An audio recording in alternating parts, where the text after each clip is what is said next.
कई बार हम अपने कन्वर्सेशन में कुछ इस तरह के सेंटेंस का यूज़ करते हैं जहाँ पर हमें बोलना होता है तो क्या हुआ। जैसे तो क्या हुआ अगर वो शादीशुदा है, तो क्या हुआ अगर वो नहीं आना चाहती, तो क्या हुआ अगर मैंने तुम्हें बुलाया नहीं, या फिर तो क्या हुआ अगर उसने तुम्हें डांट दिया। इस टाइप के सेंटेंस जो कि आज की हम इस वीडियो में बनाना सीखेंगे। तो गाइस, अगर आप इस तरह के सेंटेंस को बनाना सीखना चाहते हैं तो मेरे साथ वीडियो में अंत तक बने रहिएगा। इस वीडियो में हम इस स्ट्रक्चर के अलावा 2 स्ट्रक्चर और भी सीखेंगे जो कि आगे आप इस वीडियो में देखेंगे। तो सबसे पहले हम बात करते हैं इस स्ट्रक्चर की। तो यहाँ पर एक चीज़ कॉमन है जो कि है तो क्या हुआ।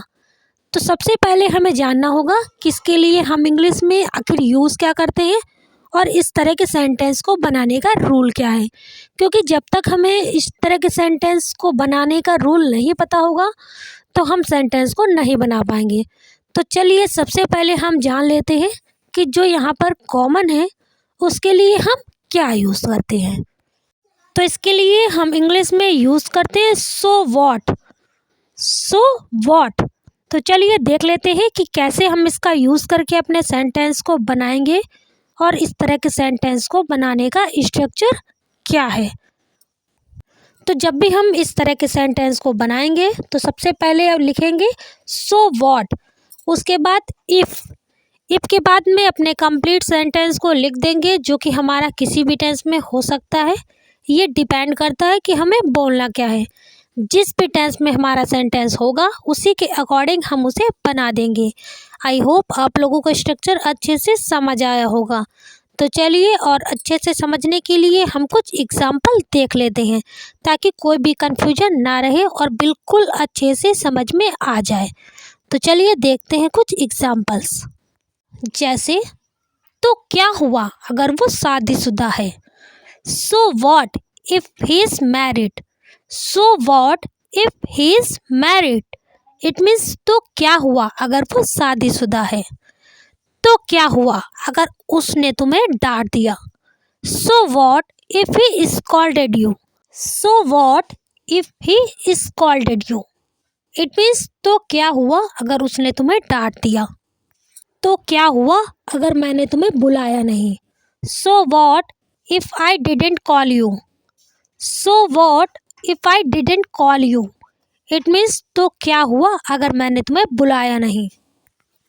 तो क्या हुआ अगर वो आना नहीं चाहती। So what if she doesn't want to come. So what if she doesn't want to come. It means तो क्या हुआ अगर वो आना नहीं चाहती।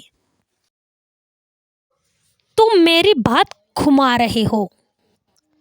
मेरी बात घुमाने की कोशिश मत करो। वह हमेशा मेरी बात घुमा देता है। मैं तुम्हारी बात नहीं घुमा रहा। तो गाइस, इस टाइप के सेंटेंस जो कि हम अपनी कन्वर्सेशन में कई बार यूज करते हैं जहाँ पर हम बोलते हैं बात घुमाना। तो आज की इस वीडियो में हम इसी तरह के सेंटेंस को बनाना सीखेंगे। तो गाइस, मेरे साथ वीडियो में अंत तक बने रहिएगा ताकि आप इस तरह के सेंटेंस को बनाना अच्छे से सीख सकें। तो चलिए सबसे पहले हम जान लेते हैं कि जो यहाँ पर कॉमन है बात घुमाना के लिए हम इंग्लिश में क्या यूज़ करते हैं। तो इसके लिए हम इंग्लिश में यूज़ करते हैं to twist someone's words. To twist someone's words. It means किसी की बात को घुमाना। समवन की जगह हम पजेसिव एडजेक्टिव का यूज़ करेंगे। तो चलिए देख लेते हैं कि कैसे इसको यूज़ करके हम अपने सेंटेंस को बनाएंगे और इस तरह के सेंटेंस को बनाने का स्ट्रक्चर क्या है। तो जब भी हम इस तरह के सेंटेंस को बनाएंगे तो सबसे पहले अपने सब्जेक्ट को लिखेंगे, उसके बाद हेल्पिंग वर्ब, फिर ट्विस्ट, उसके बाद पजेसिव एडजेक्टिव का यूज़ करेंगे, फिर वर्ड्स। इसी स्ट्रक्चर से हमारा सेंटेंस बनाया जाएगा। आई होप आप लोगों को अच्छे से समझ आया होगा। तो चलिए कुछ एग्जाम्पल के माध्यम से और अच्छे से समझ लेते हैं ताकि आपको बिल्कुल अच्छे से समझ में आ जाए और आप इस तरह के सेंटेंस को आसानी से अपनी कन्वर्सेशन में यूज़ कर सकें। तो चलिए देख लेते हैं कुछ एग्जाम्पल्स। जैसे वह हमेशा मेरी बात घुमा देता है। He always twist my words. He always twist my word. It means वह हमेशा मेरी बात को घुमा देता है। मैं तुम्हारी बात नहीं घुमा रहा। I am not twisting your words. I am not twisting your words. It means मैं तुम्हारी बात नहीं घुमा रहा। मेरी बात घुमाने की कोशिश मत करो। Don't try to twist my words. Don't try to twist my words. It means मेरी बात घुमाने की कोशिश मत करो। तुम मेरी बात घुमा रहे हो। You are twisting my words. You are twisting my words. It means तुम मेरी बात घुमा रहे हो। फिलहाल मैं पढ़ रहा हूँ। फिलहाल मैं सो रहा हूँ। फिलहाल मेरे पास पैसे नहीं हैं।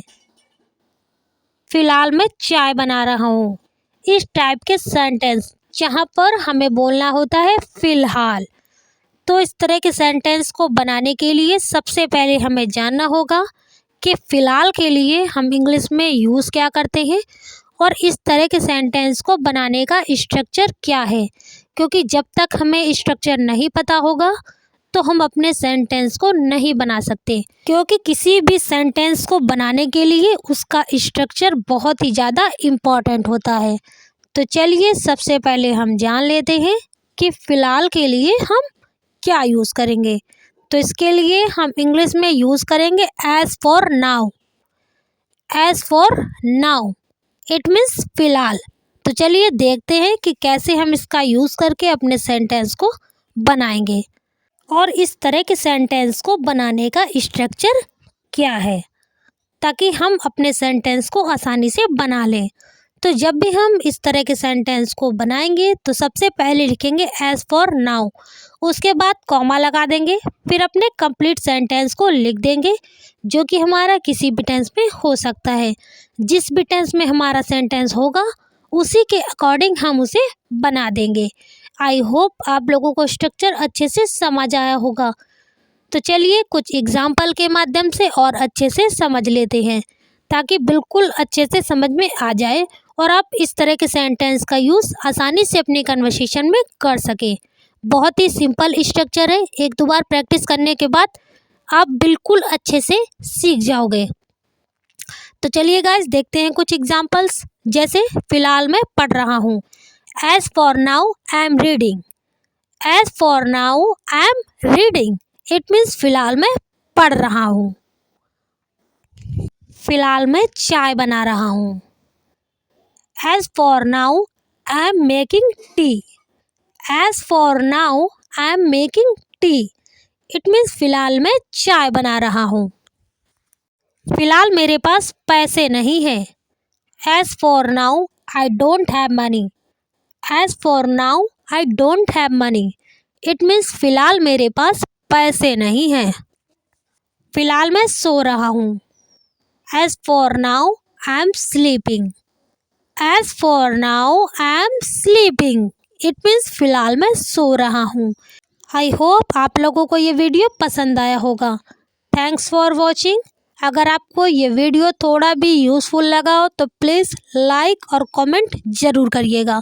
मिलते हैं इसी तरह की नेक्स्ट वीडियो में, तब तक के लिए बाय बाय।